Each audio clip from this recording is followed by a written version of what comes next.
Chapter 36। जिस क्षण से कैनेडी ने कार के सामने अपना निरीक्षण कार्य पुनः संभाला था, तब से उन्होंने क्षितिज को पूरी एकाग्रता से देखना बंद नहीं किया था। कुछ देर बाद वह डॉक्टर की ओर मुड़ा और बोला, अगर मैं बहुत ज्यादा गलत नहीं हूं तो मैं दूर दूर तक लोगों या जानवरों का एक झुंड चलते हुए देख सकता हूं। उन्हें पहचान पाना अभी भी असंभव है, लेकिन मैं देख रहा हूं कि वे बहुत तेजी से आगे बढ़ रहे हैं, क्योंकि वे धूल का एक बड़ा बादल बना रहे हैं। क्या यह एक और विपरीत हवा नहीं है? डॉक्टर ने कहा, एक और बवंडर हमें फिर से उत्तर की ओर वापस ले जाने के लिए आ रहा है।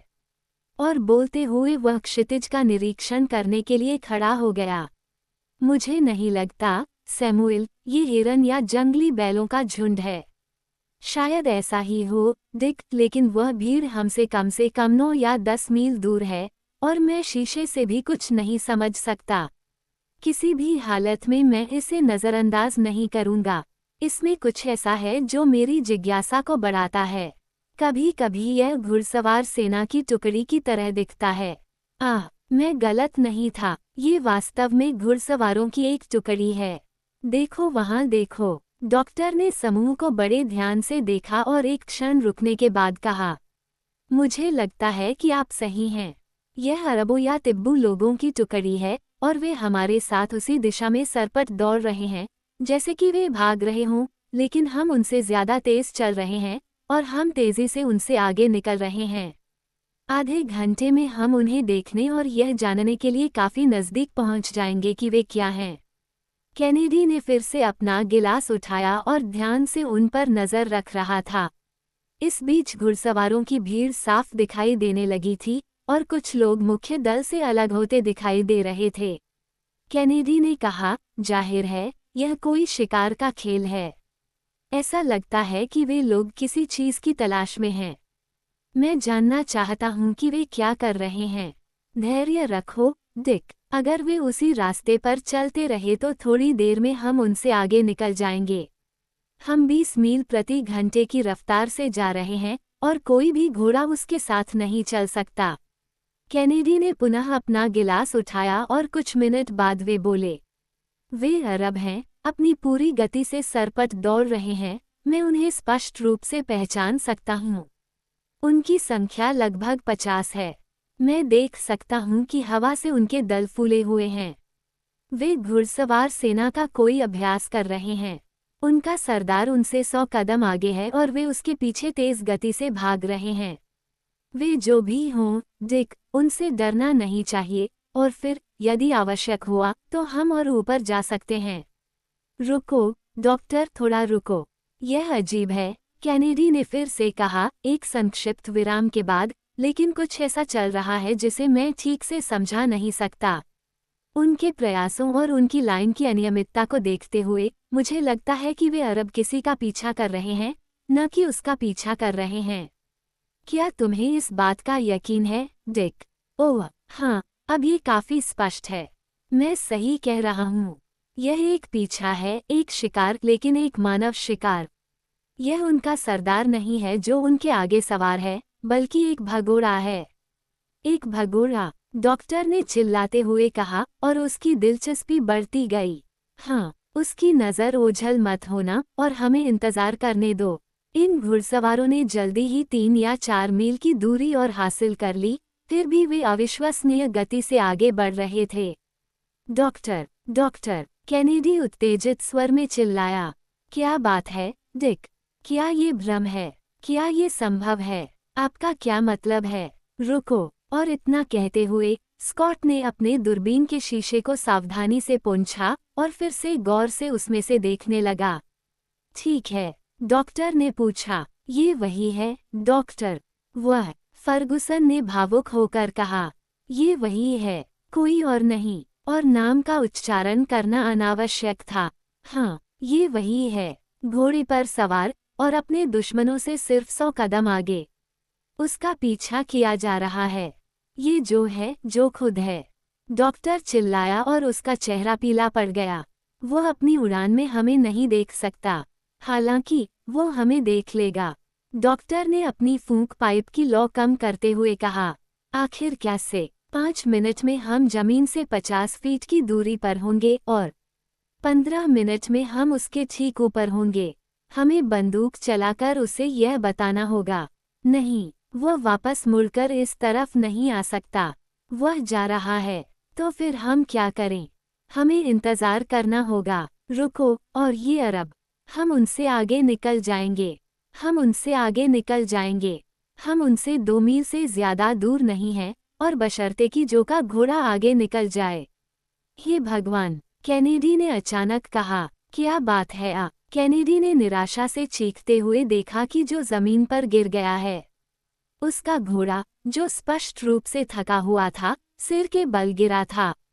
वो हमें देखता है, डॉक्टर चिल्लाया, और वह अपने पैरों पर खड़ा होते हुए हमें इशारा करता है। लेकिन अरब उससे आगे निकल जाएंगे। वो किस बात का इंतजार कर रहा है? आह, बहादुर लड़का, हुज़ा, खिलाड़ी चिल्लाया, जो अब अपनी भावनाओं को रोक नहीं पा रहा था। जो गिरने के तुरंत बाद उठ खड़ा हुआ था। जैसे ही सबसे तेज तर्रार घुड़सवारों में से एक ने उस पर हमला किया, वो चीते की तरह उछला, एक और छलांग लगाकर अपने हमलावर से बचा, उसके पीछे कूदकर आया, अरब का गला पकड़ लिया और अपने मांसल हाथों और इस्पात की अंगुलियों से उसका गला घोंचते हुए उसे रेत पर फेंक दिया और अपनी सिर के बल भागना जारी रखा। अरबों की ओर से एक जोरदार चीख सुनाई दी, लेकिन पीछा करने में पूरी तरह से मशगूल होने के कारण उन्होंने गुब्बारे पर ध्यान नहीं दिया, जो अब उनसे 500 कदम पीछे था और जमीन से सिर्फ 30 फीट की दूरी पर था। दूसरी ओर, वे भागने वाले से अपने घोड़ों की 20 लंबाई से भी कम दूरी पर थे। उनमें से एक व्यक्ति बहुत ही स्पष्ट रूप से जो की ओर बढ़ रहा था और उसे अपने भाले से छेदने वाला था, जब कैनेडी ने स्थिर दृष्टि और स्थिर हाथ से एक गेंद से उसे रोक दिया, जिससे वह जमीन पर गिर गया। जो ने इस खबर पर अपना सिर भी नहीं घुमाया। कुछ घुड़सवारों ने अपनी लगाम कस ली और विक्टोरिया को देखते ही धूल में मुंह के बल गिर पड़े, बाकी ने उनका पीछा जारी रखा। लेकिन जो क्या कर रहा है? कैनेडी ने कहा, वह रुकता नहीं है। वह उससे भी बेहतर कर रहा है, डिक। मैं उसे समझता हूँ। वह गुब्बारे की दिशा में ही आगे बढ़ रहा है। वह हमारी बुद्धिमत्ता पर भरोसा करता है। आह, महान व्यक्ति, हम उसे उन अरब बदमाशों के मुंह पर ही मार गिराएंगे। हम उससे 200 कदम से ज्यादा दूर नहीं हैं। हमें क्या करना चाहिए? कैनेडी ने पूछा। अपनी राइफल एक तरफ रख दो, डिक। और स्कॉट ने तुरंत अनुरोध मान लिया। क्या आपको लगता है कि आप अपनी बाहों में 150 पाउंड का गिट्टी पकड़ सकते हैं? हाँ, उससे भी ज्यादा। नहीं, इतना ही काफी होगा। और डॉक्टर ने कैनेडी की भुजाओं में रेत की बोरियां जमा करनी शुरू कर दी।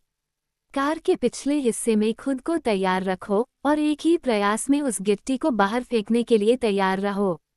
लेकिन अपनी जान की बाजी लगाकर, जब तक मैं न कहूं, ऐसा मत करना।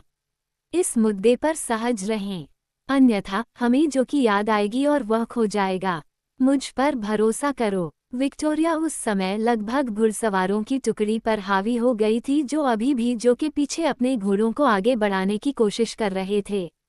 कार के आगे खड़े डॉक्टर ने सीढ़ी को साफ पकड़ रखा था, ताकि वह किसी भी समय उसे फेंक सके। इस बीच जो ने अभी भी अपने और अपने पीछा करने वालों के बीच दूरी बनाए रखी थी, लगभग 50 फीट। विक्टोरिया अब दल से आगे थी। ध्यान दें, डॉक्टर ने कैनेडी से कहा, मैं तैयार हूँ। जो, अपना ख्याल रखना। डॉक्टर ने अपनी मधुर, गूंजती आवाज में चिल्लाते हुए सीढ़ी को नीचे फेंका, जिसकी सबसे निचली टापों से सड़क की धूल उड़ रही थी। डॉक्टर के चिल्लाने पर जो ने अपना सिर घुमाया, लेकिन घोड़े की जांच किए बिना। सीढ़ी उसके करीब आ गिरी, और जैसे ही उसने उसे पकड़ा, डॉक्टर ने फिर से कैनेडी से चिल्लाकर कहा, गिट्टी फेंको। ये हो चुका है। और विक्टोरिया, जो के वजन से अधिक हल्का हो गया था, 150 फीट हवा में उछल गया। जो ने सीढ़ी को अपनी पूरी ताकत से पकड़ रखा था, तथा अरबों की ओर एक अवर्णनीय इशारा करते हुए तथा बंदर की फुर्ती के साथ चढ़ते हुए वह अपने साथियों के पास पहुंचा, जिन्होंने खुले हाथों से उसका स्वागत किया। अरबों ने आश्चर्य और क्रोध से चीख मारी। भागने वाले को उनसे छीन लिया गया था और विक्टोरिया तेजी से उनकी पहुंच से बहुत दूर जा रही थी। मास्टर कैनेडी, जो ने कहा, और अंततः थकान और भावना से अभिभूत होकर बेचारा बेहोश हो गया, जबकि कैनेडी लगभग अपने आप पर काबू न रख पाने के कारण चिल्लाता रहा, बचाया गया, बचाया गया। वास्तव में बच गए, डॉक्टर ने बड़बड़ाया, जिसकी सारी ठंडी हवा वापस आ गई थी। जो लगभग नंगा था, उसकी खून से लथपथ भुजाएं, कट और चोटों से भरा शरीर बता रहा था कि उसे कितनी तकलीफ हुई होगी। डॉक्टर ने चुपचाप उसके घावों पर पट्टी बांधी और उसे आराम से शामियाने के नीचे लिटा दिया।